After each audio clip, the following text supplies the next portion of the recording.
Let's go ahead and get an order here. Who wants to go first? I'd like to go last. All right. Very well. You will go last. We'll have Jacob first. Then let's have Jason, and then Jacob, and then Briar, and then I'll go, and then Nick will go last. Yeah, I like Briar right after me, so he can contradict whatever I say. Exactly what you just. That's not my job. That's Nick's job. I'll say something and that'll contradict what Jason's about to say. Yeah, he's gonna say, "I did not care for the song," and Jason's gonna be like, "What? That was my favorite song. What are you talking about, James? Like that's my favorite song here." Yeah. All right. Oh wait, I've got my background.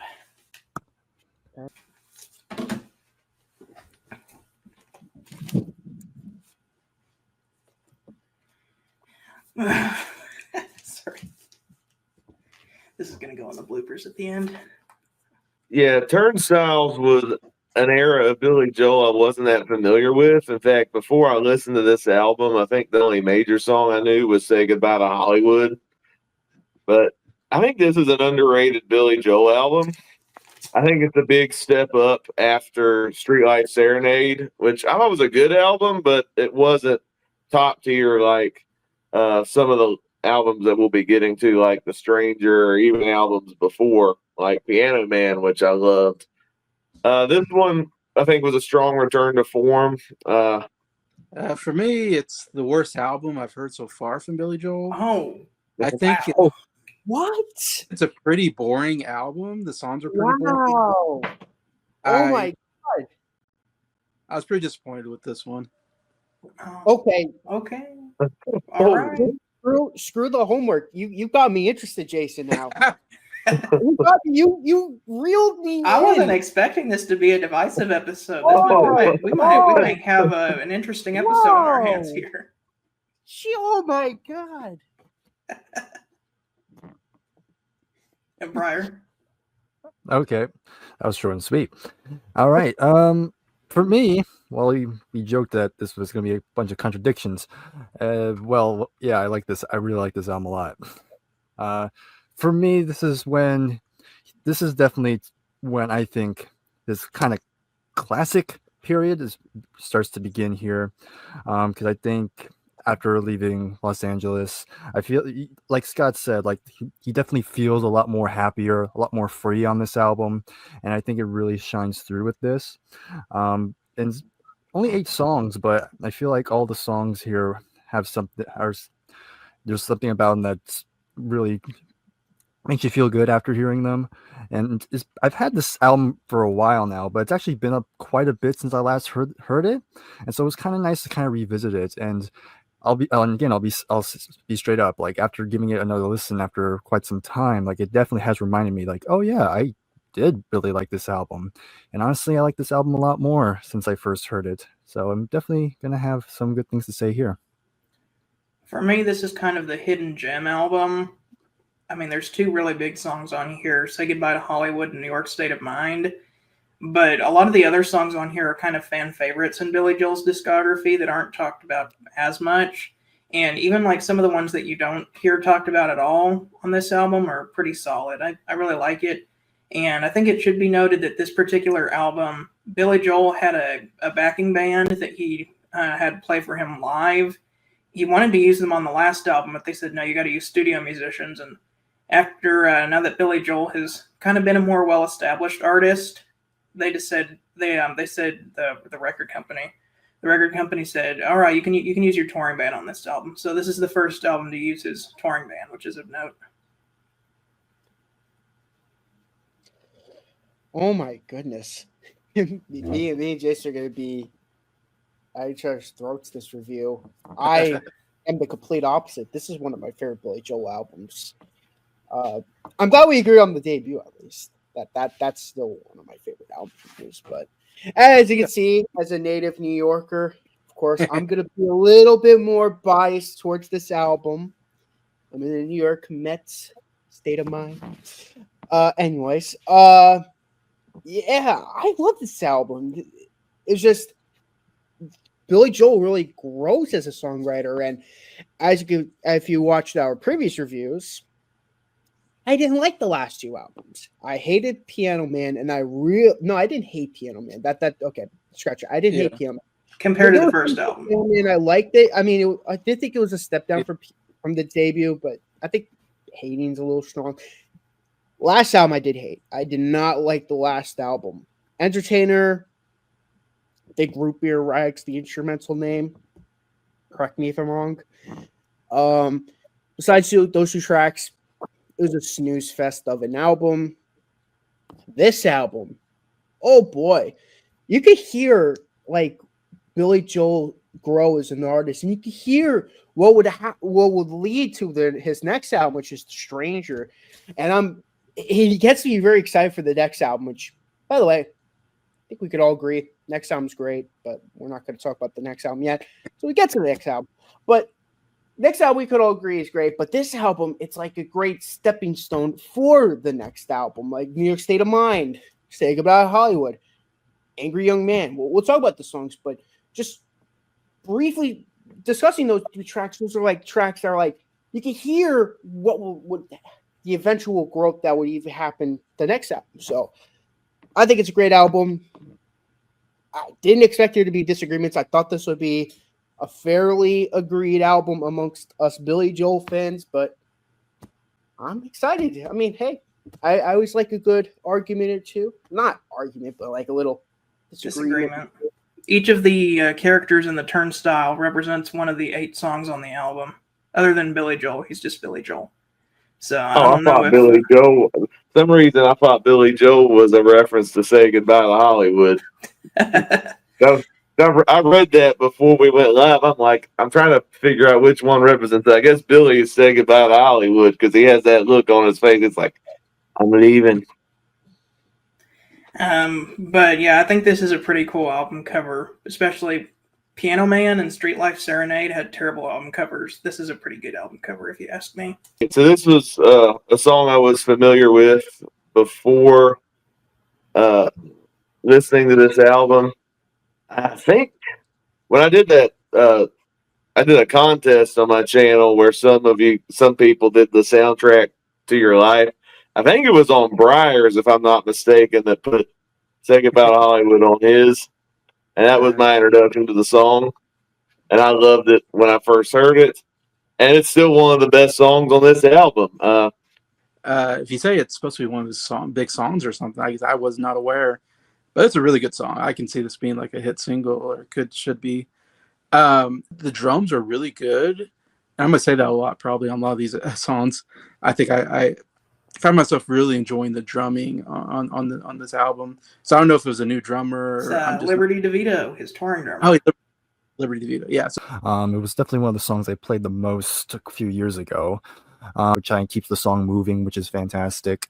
And just the orchestra on here sounded really good. Kind of elevates the song sonically, and really like the saxophone solo. Gotta shout out the good old sax on that track as well. And yeah, I mean, you hear Billy's vocals, and yeah, you can hear just how free he sounds. Like he definitely sounds like huge shoulders kind of lifted off his shoulders. And you know, Jacob mentioned it, that yeah, this was on that. He was on that compilation I made, and because I'm not going to go too in depth, but it was a song that kind of meant a lot to me during that time. Long story short, I took a job that was going to get me into Hollywood. Didn't work out. I hated it, and I wanted to get out of it. And so I sort of really kind of found myself going towards this song very frequently. Great opener. What was it? that Briar said goodbye to Hollywood. Yeah. And almost kind of disco sounding string section there. Really great chorus. Billy Joel, I like to say Billy Joel has 3 different voices. He's using his kind of, I call it his Piano Man voice because it's kind of the same tone that he uses on the song Piano Man. Say goodbye to Hollywood. Say goodbye to my baby. Such a great song, and one of his, I'd say the most underrated of his hit singles, because like Jason said, no one knows this song now. Like, this was big back in the day, but Okay. now it's like it's like a hidden gem nowadays. Like, this is a song that my dad would know because he grew up around this time, but no one nowadays would recognize it. And it's a shame because it's a really catchy song. It's like the Blue Morning Blue Day of this album. Yeah, exactly. Pretty much. Those who are on the Foreigner series. If yeah, I think everybody gets it on this panel, I guess. Yeah. Yeah. We're like, yeah, Blue Morning Blue Day, great song, but I haven't ever heard that on the radio. Apparently, it was a hit. Until after I heard the song, and now I hear it on classic rock radio all the time.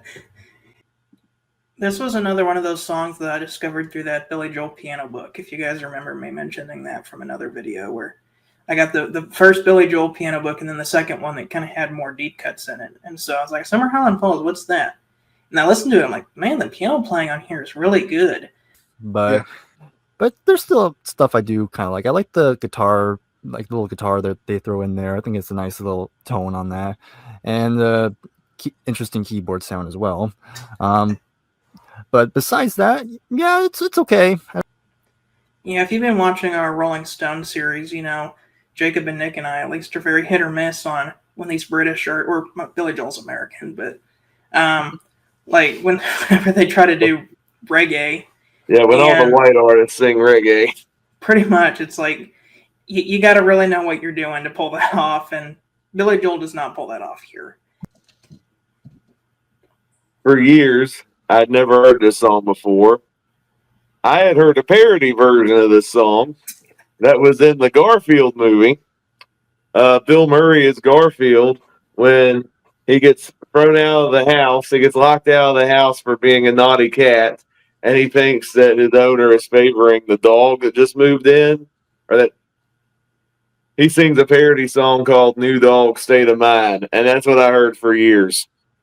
I did not know it was a parody of a Billy Joel song until listening to this song. It's kind of interesting because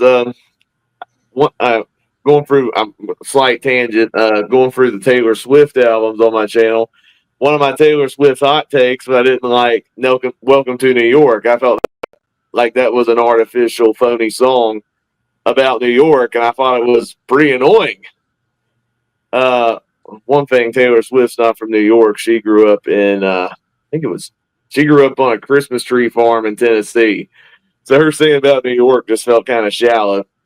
But Billy Joel being the New Yorker, this song, I totally bought every single line in this entire song, and I think it's one of his most underrated songs, easily among the best on this album. All right, Jacob, I was going to mention this, and you already mentioned it. Welcome to New York is one of my favorite Taylor Swift songs, and I could not believe you didn't like that song. I was like, how can you not like that? So catchy. And you're like, oh, because she's not from New York. And I'm like, who cares? Well, I don't get why you didn't like that song. And I'm like, how's he going to like Billy Joel's New York State of Mind? Jacob doesn't have a New York State of Mind, but I guess you explained it. Yes, because he's from New York, you accept it or something. I was like, you like one New York song, you don't like the other one. I was like, what? I'm joking, Jacob, but I do really like that song from Taylor Swift. And I've never liked this song, New York State of Mind. Ooh. I always thought this was a boring song. Because again, he's singing about home at the end of the day, and that's what we always want to talk about, because it's the place we always call home. And so, marvelous song, goes without saying, definitely in the top 5. I'm gonna have to strongly disagree with Jason. I mean, don't get me wrong, I like Taylor Swift's Welcome to New York. I think that's an awesome song. Again, bias. So I'm not gonna have bias for this song and not the other. I love both songs for completely different reasons. Taylor Swift song's catchy. This song is amazing, not for catchiness. It's amazing because it captures the state of New York. From New York. I mean, I've heard Sinatra sing New York, of course, but I feel like when he sings it, it sounds more like, what's the word? It sounds more like he's selling something. Like he wants you to buy stuff in New York. Billy Joel sings about it like he wants you to visit like a neighborhood, like from Brooklyn or from Queens or Long Island where he grew up.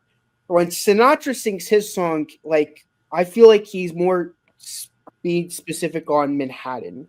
Which don't get me wrong, Manhattan is a part of New York. That's one of the 5 boroughs.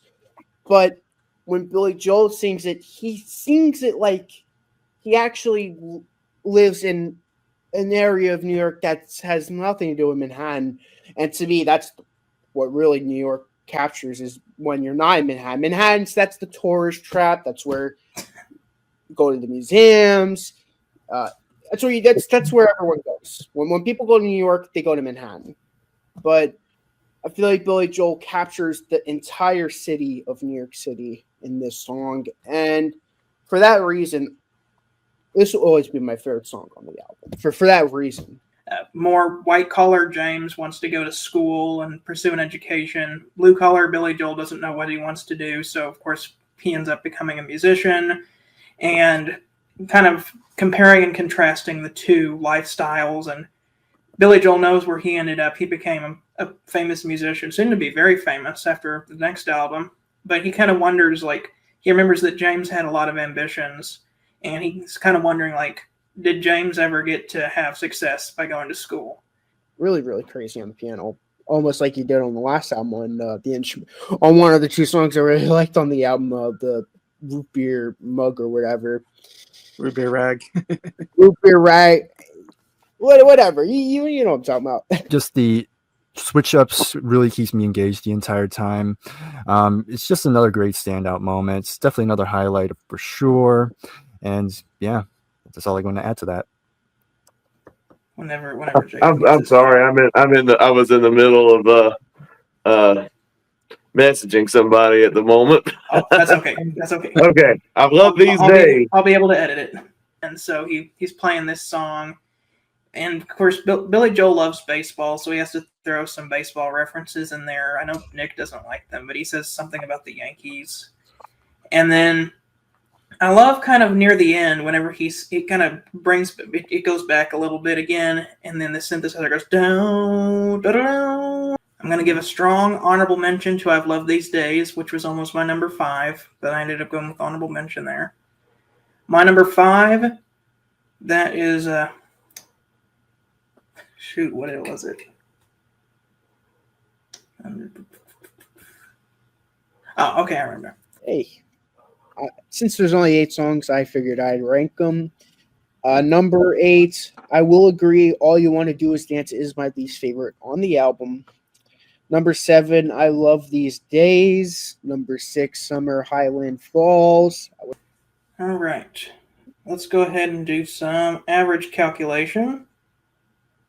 So we had a 9, we had a 7, we had a 9.5, another 9, and then, just a second, 9, 7, 9.5,